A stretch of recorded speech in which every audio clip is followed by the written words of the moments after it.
Hi, folks.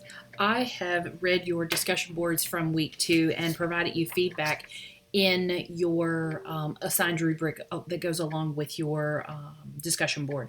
You guys did a great job. Discussion boards can feel a little unwieldy, especially the first time you do one for a class because you're not exactly sure what your professor is looking for. You guys did a great job. I want to remind you that discussion boards are not many papers. Your idea with a discussion board is to concisely address the question that's being posed, but do so in a way that invites discussion. Many of you did a really nice job of replying to your peers and furthering the discussion, and that really is a key concept to discussion boards. The From an APA standpoint, you guys have done a really nice job with APA.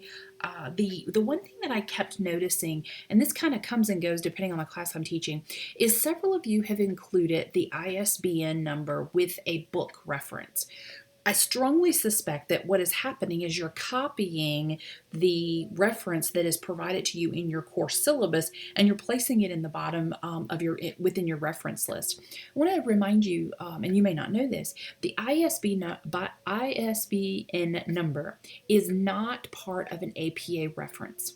The reason that it's provided to you in your course syllabus is so that you can correctly align the version or the edition of the textbook we want you to buy. That's a requirement. It's a federal law requirement that we give you as much information and as much flexibility in purchasing your textbooks. And part of that federal requirement is that we include those ISBN numbers. So know that that's not part of an APA reference. So make sure you're removing that. I'm perfectly fine with you copying and pasting from a reliable source like your syllabus. Just make sure you delete that ISBN number. Other thing I want to mention, this is going to be really important as you approach your paper on strategic planning for next week, is the importance of finding scholarly literature.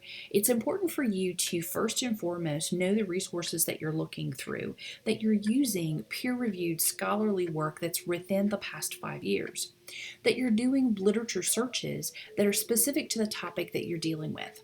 If you're dealing with nurse leaders that are at the novice level, then you want to look at literature that's about novice nurse leaders. If you're looking at nurse leaders who are developing a legacy in the last part of their career, then you need to be looking at literature specific to that population. You want to do as much apple and apple comparisons and avoid the apple and orange comparison as much as possible.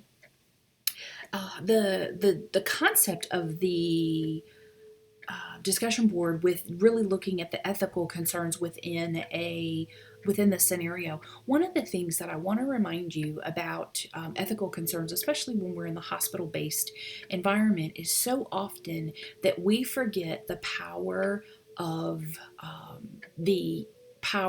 an individual and how they influence how we respond to ethical violations.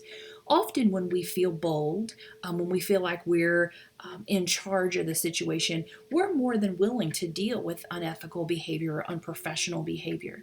But when the power structure changes in the relationship, and we're looking at the offender either for a variety of reasons that they perhaps have greater power or greater influence in our environment, sometimes we're reticent or we're hesitant to engage in ethical discussions or moral discussions or unprofessional conduct. Think about the novice nurse who's having to engage a physician, and the nurse may have a legitimate concern, but because of the power structure in the relationship, they struggle with engaging in those conversations. So be careful not to discount power and influence in our professional world and how that impacts us emotionally, that we become conflict avoidant in dealing with ethical, moral, or behavioral issues.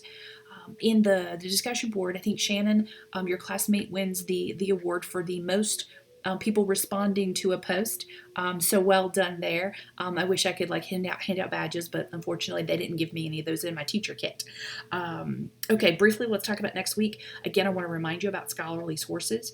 In this assignment, you're being asked to compare and contrast a variety of articles that you're going to find related to strategic planning. Make sure that you understand the concept of comparing and contrasting. It's a higher order educational behavior. I'm asking you to synthesize what you're reading in these articles, and then tell me how your articles are similar and not similar or dissimilar. Want you to look at APA, looking at the concept of combined in-text citations. That's a more developed APA approach to how you're going to cite references. In-text citations that are combined allows you to say, these articles agree on this topic, and instead of writing out every single author in the body of a paper, you can put the generalized agreed concept, and then let's say you found 3 articles that agree with it. You put those at the end of your sentence, and you put them all in a combined in-text citation. You do that in alphabetical order and how they appear in your reference list, and just divide them by a semicolon and put the dates in parentheses. Look in your APA manual or Google. I know some of you are not book savvy with the APA, but find that, because this is a really good opportunity to practice that writing style. I want to remind you that level headings are expected in graduate level writing. Again, this paper is a little bit more complex, requires some synthesis and some research. So using the structure of APA in that writing style will really give you some order in your writing and make it a little bit more manageable for you. Do not be overly loquacious or verbose. Make sure you're writing concisely. That we give you a 5 to 7 page paper guide, and that's because we think you can properly accomplish a paper in those parameters. Checking my notes. I think I have covered everything I need to tell you. I hope you guys, wherever you are having a great week. It was bitter cold here in Roanoke. It was snowed on and off. I don't have kids in school anymore, so I wasn't terribly impressed that the school went on time today, but it did. I just realized that over my right shoulder, you can see what the puppies think about the snow. They are not impressed. So clearly I'm sending you a video during their nap time, so shh, keep it down. I hope you guys have a great week. Know that if you have questions or concerns, reach out to me, send me an email. Use the Ask the Professor link for generalized questions, but email me personally with anything that's directly related to you. Have a great week, folks. Take care.